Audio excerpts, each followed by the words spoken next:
The other day I'm walking along and somebody had a peach or something, and I said, "Oh, do I dare to eat a peach?" I roll my shall I wear my trousers and roll? Yes. And I said, I hear the mermaids Yes, singing. and T.S. Eliot is anti-Semitic. Yes, he was. Yes, he Yeah. was. Mhm. But anyway, as I'm quoting this, and I said, I hear the mermaids singing, each none will sing to me, right? Somebody, it might have been you, but somebody said, "Are you having a fit?" I said, "No, I'm quoting T.S. Eliot, you fool." So I'm glad you ended up here, and you know what you're talking about.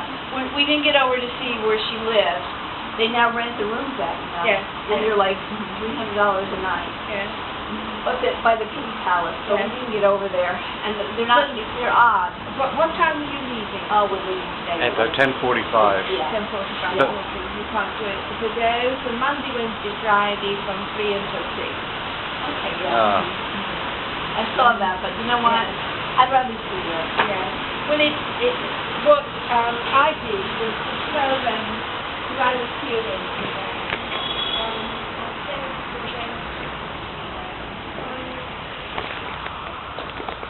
To furnish it, like the Georgia Minnesota painting. Oh, wow. Wow. So they have. It's now like this. Oh, cool. Oh, wow. When I was curator there, it was just bare rooms. Wow. And I suggested that they use it for lodgings for scholars and Like me. furnish it for, as it was in the painting. Well, not that I'm a scholar, but I know a lot more than a lot of Yankees do. You talk to them, and they say Elizabeth Yeah, Bear, they don't even know who I'm talking about. Even the people in Florence. Really I cool. said, who? I said, all right. So the Pied Piper of Hamelin, Yeah. that's interesting But because he read that, and at the same time, Hans Christian Andersen Yes. read The Little Mermaid yes, to Penn in the apartment in Rome, and then they played the game. well, and what I'm That was thinking, just before she died. what I'm thinking is like it kind of he was like the Pied Piper in a way, Yes. right? Yeah, and he dragged everyone along. And If he as also, you're saying, he also, one of the reasons why he wanted Elizabeth out of the picture, the moment she died, Florence honoured her and offered to raise Penn as an Italian citizen at the expense of the Wow. state, all of his education, everything, to honour her. Robert immediately cut off his hair, and also Elizabeth's hair, wow, Wow. and took him to England and forced him to go and study at, under Jowett at Oxford. And Jowett said, he isn't the scholar his mother was. right. And what I'm saying about this is I've been studying and writing poetry for about 25 years, right? And I got 48 poetry awards. Not a big deal, but if you look me up, I'm quite well published, right? He started painting about 2 years ago. So all 3 books that I have published, Wonder is about Alice in Wonderland and The Wizard of Oz. Wonderful. He Yes. made the paintings for them. Yes. But I Do think you know about Frances Trollope and Auguste Evo? The name Frances Trollope. She writes the first anti-slavery novel. She's buried here. oh, And Cool. she's a wonderful lady. The man Elizabeth that... hated her. really? Let's see if we can find her.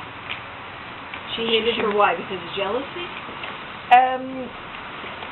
It was a little too close to the bone for Elizabeth. Now, where has she gone? Okay. Well, that's what I'm trying to say with him. He's a little, I think, a little competitive. He What says, was happening with Frances Trollope in her anti-slavery novel? Here she is. Oh. And this is painted She's by quite pretty. Auguste. Yes.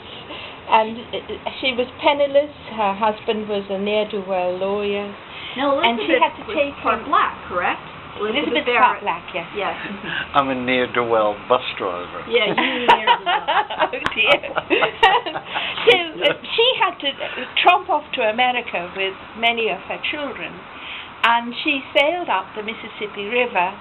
First she was with a freed slave community, and it was so malaria-ridden that Wow. they realised that wasn't working out. Yeah. And then she went up to Cincinnati, and she sort of founded this emporium in Turkish style, Wow. and hired Hiram Powers to do waxwork Wow. of Dante's Inferno.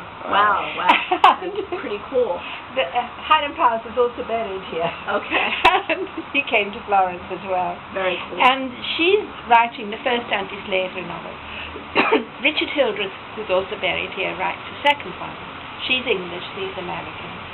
Harriet Beecher Stowe copies both of them with the Uncle Tom's Cabin. Yep.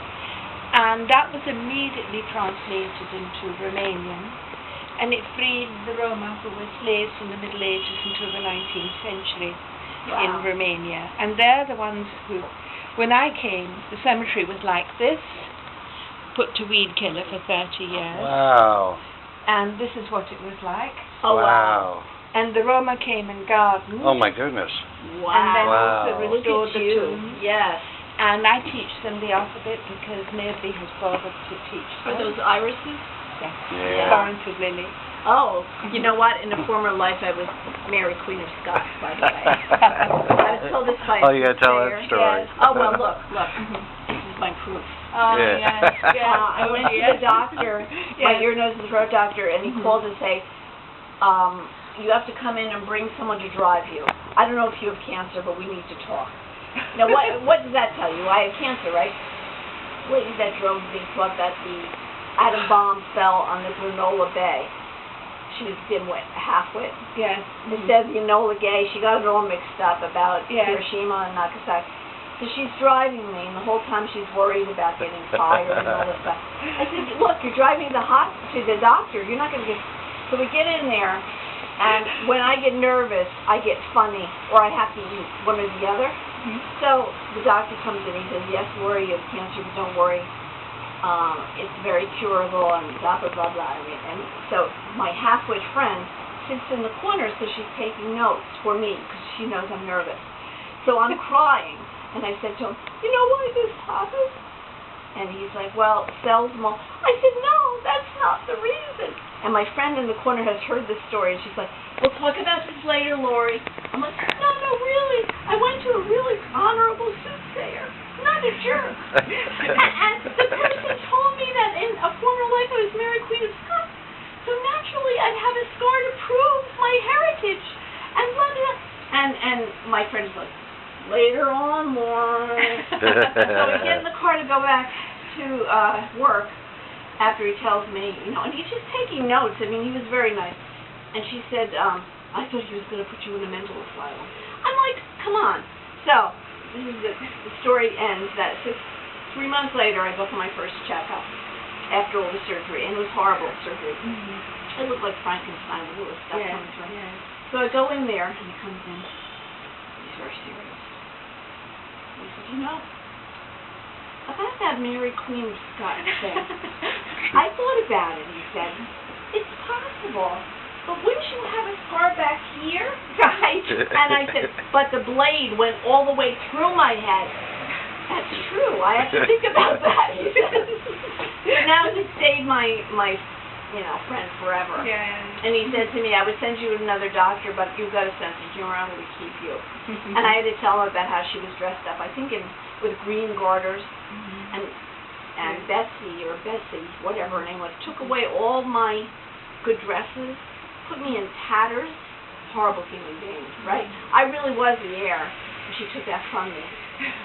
So she made me marry a dolphin. The purpose of that, I have no idea. Right? Yes. Hey, Lori, she might appreciate the captain's cat better. Yeah, I'll tell her. Buongiorno.